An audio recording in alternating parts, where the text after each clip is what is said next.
الحمدللہ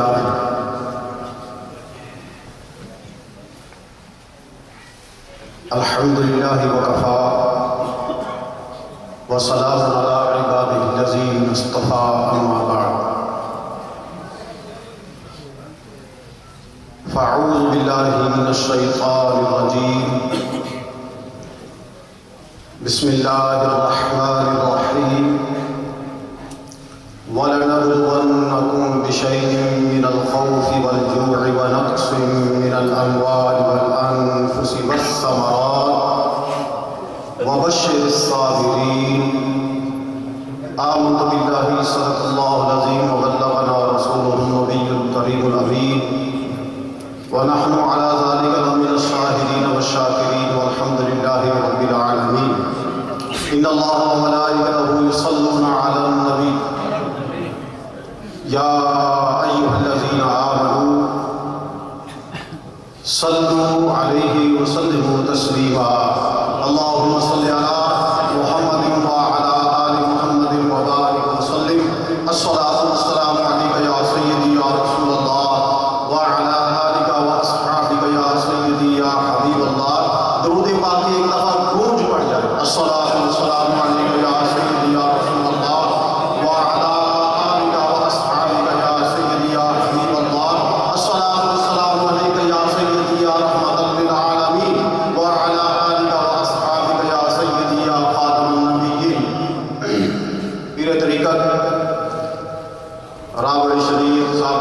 سید صفدر حسین شاہ صاحب زیرہ مجدہو، پیر طریقت رابری شریعت صاحبزادہ پیر سید امیر حسین شاہ صاحب دعوت برکاتم العالیہ خلیفہ رجال آستانہ عالیہ بھیرا شریف فاضل جلیل عالمی نبیر خطیب بے مثال فاضل نوجوان حضرت علامہ صاحبزادہ محمد نعیم الدین چشتی جلال پوری دامت برکاتہ القدسیہ، دیگر معززین اکرام اور برادر محترم حضرت علامہ قاری محمد یونس صاحب خطیب اور امام طیبہ اسلامک سینٹر، میں سب سے پہلے جن کے حصے میں حسین کے در کی جدائی آئی ہے ان کو مبارکباد پیش کرتا ہوں۔ شاید میرا اشارہ اہل فکر و دانش کو سمجھ ہی گئے ہوں گے، یعنی یہ محفل پاک سجانے کا جن کے سر صحرا ہے، یعنی حسین کی گدائی ان کے حصے میں آئی ہے اور ان کو مبارکباد پیش کرتا ہوں۔ کل قیامت کے دن جب رسول خدا رحمت عالم نور مجسم احمد مجتبیٰ محمد مصطفیٰ علیہ تحیت و ثنا صلی اللہ علیہ وآلہ وسلم فرمائیں گے کہ میرے حسین کے محبان ادھر ہو جائیں تو یقیناً ان کا بھی نمبر اسی میں آئے گا۔ اور نمبر 2 آپ سب کو مبارکباد دیتا ہوں۔ ابھی تھوڑی دیر پہلے یہاں حاضری کے اوپر کچھ عجیب سا نقشہ دیکھنے میں مجھے ملا۔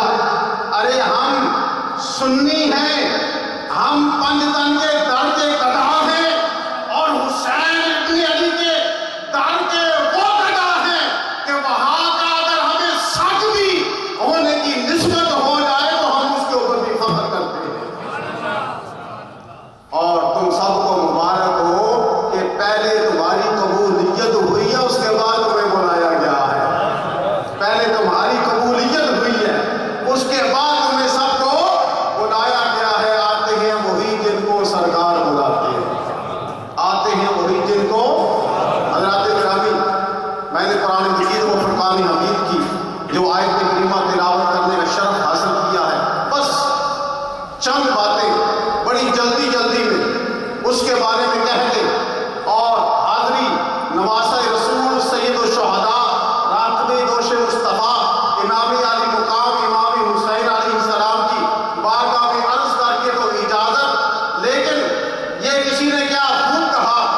کہ ہزاروں میں 72 تن تھے تسلیم و رضا والے، ہزاروں میں 72 تن تھے تسلیم و رضا والے، حقیقت میں خدا ان کا اور یہ تھے خدا والے، حقیقت میں خدا ان کا۔ کچھ لوگ کہتے ہیں نا کہ اس طرف بھی نمازیں ہو رہی تھی، اس طرف بھی جماعتیں ہو رہی تھی، اس طرف بھی قرآن کی تلاوت ہو رہی تھی۔ ارے نادان، اپنی آنکھوں سے تعصب کے پردے ہٹا دے، تجھے پتا چلے کہ خدا کدھر ہے۔ حقیقت میں خدا ان کا اور یہ تھے خدا والے۔ جب کسی نے وطن پوچھا تو حضرت نے یوں فرمایا، جب کسی نے وطن پوچھا تو حضرت نے یوں فرمایا، مدینے والے کہلاتے تھے اب ہے کربلا والے، مدینے والے کہلاتے تھے اب ہیں کربلا والے۔ اور نواسۂ رسول، سید الشہداء، راکب دوش مصطفیٰ، امام علی مقام، امام حسین علیہ السلام نے میدان کربلا میں کوئی جنگ کا وہ نقشہ نہیں پیش کیا جو دنیا والوں نے پیش کیا، بلکہ آپ نے میدان کربلا میں وہ نقشہ پیش کیا جس کو عرش والے بھی سلام کر رہے تھے، فرش والے بھی سلام کر رہے تھے۔ یا رسول اللہ، یا علی۔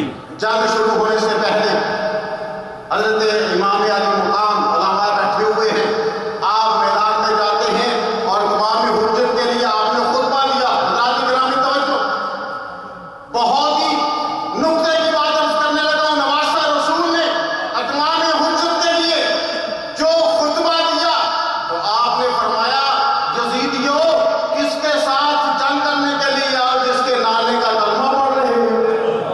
اے یزیدیو کس کے ساتھ جنگ کرنے کے لیے آئی ہو جس کے نانے کا کلمہ پڑھتی ہو؟ اور میں وہ حسین ہوں جس حسین کو میرے نانا نے کندھوں پہ اٹھا کے مدینے کی گلیوں میں سیر کی ہے۔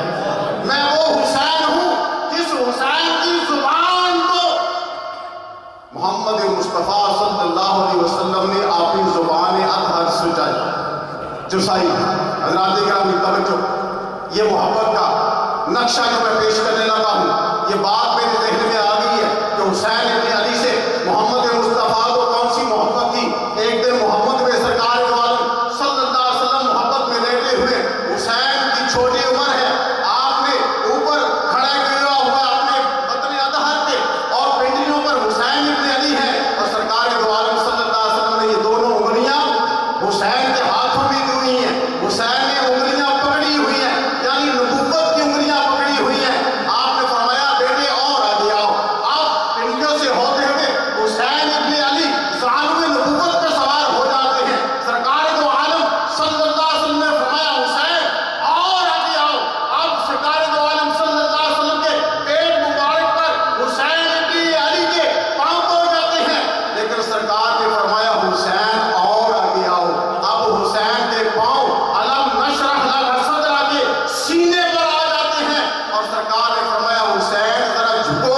حسین جو جھکے تو سرکار دو عالم صلی اللہ علیہ وسلم نے حسین ابن علی کی لبوں کو بوسہ دیا اور اپنی زبان حسین کے منہ میں ڈالی، تو حسین نے ننھی ننھی زبان سے عرض کیا، یا رسول اللہ، نانا جان کبھی تو پہلے حسین کی پیشانی چومتے تھے، کبھی لبوں کو چومتے تھے، آج حسین کے منہ میں آپ نے زبان کیوں ڈالی ہے؟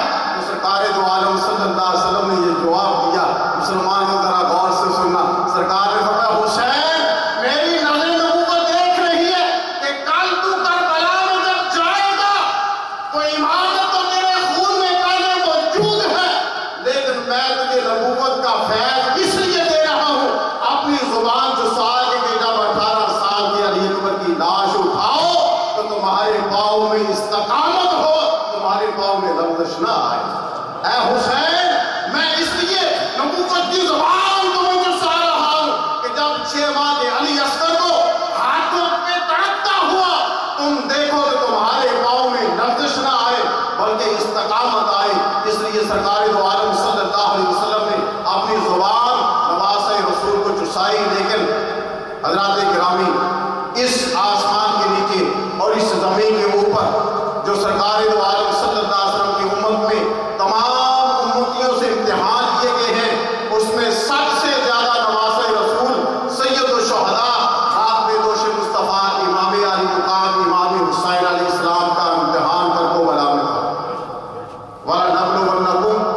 بشيء من الخوف والجوع ونقص من الاموال والانفس والثمرات وبشر الصابرین. اللہ فرماتا میں تمہیں ضرور آزماؤں گا. کیسے؟ کبھی تم پر خوف طاری کر کے، کبھی تمہیں بھوک دے کر، کبھی تمہارے مالوں میں کمی کر کے، اور کبھی پھلوں میں کمی کر کے. یاد رکھنا یہ 5 پرچے تھے جو سید الشہداء